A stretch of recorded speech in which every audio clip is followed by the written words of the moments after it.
It wasn't a sophisticated piece of malware slipped past the firewall, nor was it a failure of external security protocols designed to keep the bad guys out. The tragedy, the devastating financial and emotional cost, was entirely dependent on an internal vulnerability, inherent and surprisingly simple. The brain, operating under a dense fog of manufactured urgency, actively chose the lie. The fundamental truth about being scammed is that the mark is not looking for the objective truth. They are looking for the path of least resistance to maximum perceived reward. Imagine standing outside a high-demand event. There are 2 entry points. Then there is door B. Door B is guarded by a velvet rope, a figure with a practiced, confidential smile, and a small, elegantly printed sign that whispers, "Priority access." This handler does not demand a ransom. They offer an exchange.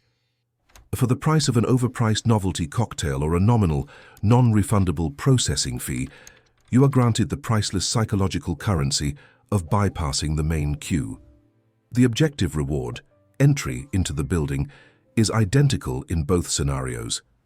They bought luck. They purchased the fleeting, delicious sensation of exceptionalism. They are not selling wealth. They are selling the narrative that you deserve a special, expedited path to wealth, and that their service is merely the key to unlock your preordained destiny.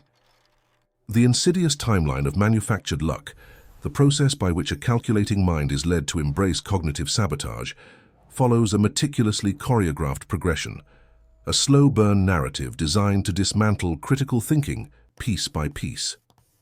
The initial step, the critical micro-turn around the 1-minute mark, is always the establishment of trust through an asymmetrical exchange. The manipulator initiates contact not by asking for something, but by giving something away. It might be a free, incredibly detailed ebook promising 5 secrets to unlock your financial potential, or an unsolicited personalized market analysis that genuinely contains a few salient points about the victim's current situation. The investment made by the scammer is marginal, time and template customization, but the psychological return is massive. The victim feels indebted, obligated to at least pay attention because someone has already invested effort into them. Having accepted the free gift, the victim is now nudged toward the first small ask. This is rarely financial at first.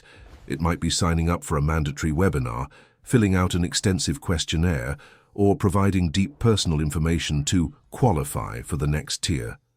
The sum is so minuscule that the mental friction required to walk away becomes disproportionate to the investment made. The victim's subconscious rationalization mechanism kicks in instantly.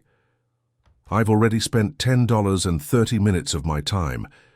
The third and most crucial micro-turn, occurring around the 3-minute mark, involves the creation of a deeply personalized narrative. The focus shifts entirely away from the product, whether it's a fake crypto scheme, a bogus real estate deal, or a worthless coaching package, and onto the victim's potential. They feed the fantasy of exceptionalism, ensuring the victim believes that the opportunity presented is not a general offer, but one specifically tailored for their unique intelligence, their specific struggle, and their inherent, untapped greatness. The investment ceases to be a mere transaction. It becomes a non-negotiable step on their personal journey toward destiny.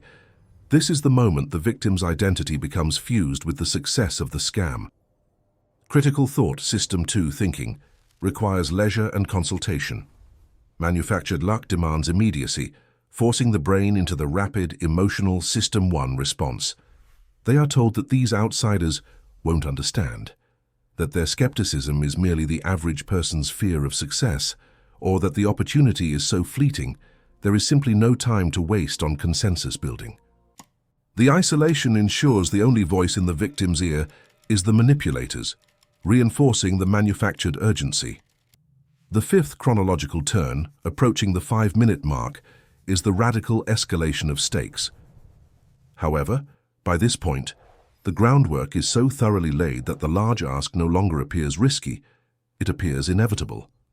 The victim has emotionally committed, intellectually justified, and socially isolated themselves. The brain calculates the potential loss of the narrative, the fantasy of manufactured luck, as far greater than the quantifiable loss of money. This brings us to the 6th phase of the timeline, extending past the 5-minute mark, where the psychological payoff of anticipation dominates. They are spending their manufactured luck before they have even signed the final papers. The internal dialogue is no longer about risk assessment.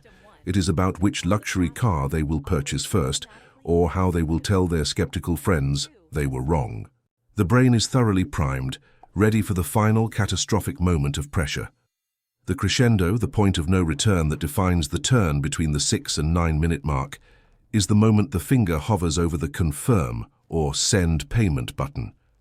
Physiological signs, the elevated heart rate, the slight clamminess of the palms, the tunnel vision, mirror the sensation of standing on a high cliff edge. For a fleeting second, the rational brain screams a warning.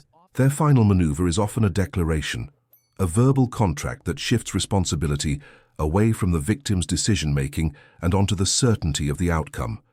They use phrases like, "This is the moment where fortunes are made." The genius of this pressure point lies in forcing the victim to equate retreat with weakness and investment with destiny. The victim is not making a financial decision. They are signing a psychological pact to achieve the exceptional status promised to them. They are paying an enormous fee for the privilege of feeling like they have won a secret lottery. The rational circuits of the prefrontal cortex, the parts of the brain responsible for long-term planning and risk assessment, are completely bypassed by the amygdala's rush toward immediate, emotionally guaranteed reward. The pressure is successful because the brain, exhausted by the forced immediacy and bloated with the narrative of guaranteed success, essentially gives itself permission to be scammed, embracing the lie as the necessary truth to achieve its highest ambition. The immediate consequences, detailed in the segment between 9 and 12 minutes, are always devastating, extending far beyond the quantifiable monetary loss. The money lost, the thousands or tens of thousands siphoned away, is a crippling drain, often representing life savings, retirement funds, or money that was earmarked for a child's education. The real consequence is the corrosive erosion of self-trust. The victim, initially proud of their shrewdness in seeking out the special opportunity, is left facing a stark, terrifying realization. They willingly opened the door. This leads to the heaviest emotional cost: shame. Vergogna, the profound isolating shame, is what prevents the vast majority of scam victims from seeking help, reporting the crime, or even admitting the extent of the loss to their closest family members. They fear the inevitable judgment. How could you have been so stupid? This silence creates a secondary layer of isolation, trapping the victim in a cycle of secrecy and self-recrimination. The manipulator sold them a story of destiny, and when the reality crumbled, the victim was left not just broke, but profoundly humiliated, feeling as if they failed a test of basic common sense. The psychological interest rate on this shame is applied indefinitely, damaging future financial decisions, increasing anxiety, and severely degrading the confidence required to engage with genuine opportunity. To combat this innate, often irresistible desire for manufactured luck, one must introduce structural friction where the manipulator enforces immediacy. The single indispensable rule of defense is this: any decision that requires an immediate signature, an immediate transfer, or an immediate commitment is, by definition, not designed for your benefit, but for the manipulator's schedule. The purpose of urgency is to disable your intelligence. Therefore, the path to resisting the lure of manufactured luck can be distilled into a 3-step practical checklist, serving as the foundation of future defense. First, you must mandate a cooling-off period. Tell the handler you will only make the decision at 10 a.m. the following morning.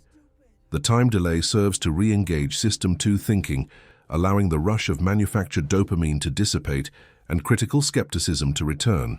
Locate the person in your life who is your most cynical, financially conservative advisor, and force yourself to present the entire opportunity to them without summarizing the emotional payoff. Detail the mechanics, the costs, and the promises. Finally, quantify the feeling. When faced with an exclusive, limited-time opportunity, ask yourself, what is the dollar value I am assigning to the emotional satisfaction of beating the system? And is that worth the risk of losing my principal investment? Calculate the true cost of the manufactured luck, the price you're paying for the privilege of feeling special. Once the feeling is assigned a numerical value and weighed against the potential catastrophic loss, the illusion often dissolves, revealing the manipulation for what it is, a calculated exploitation of your most profound human desire for an easy, preordained victory.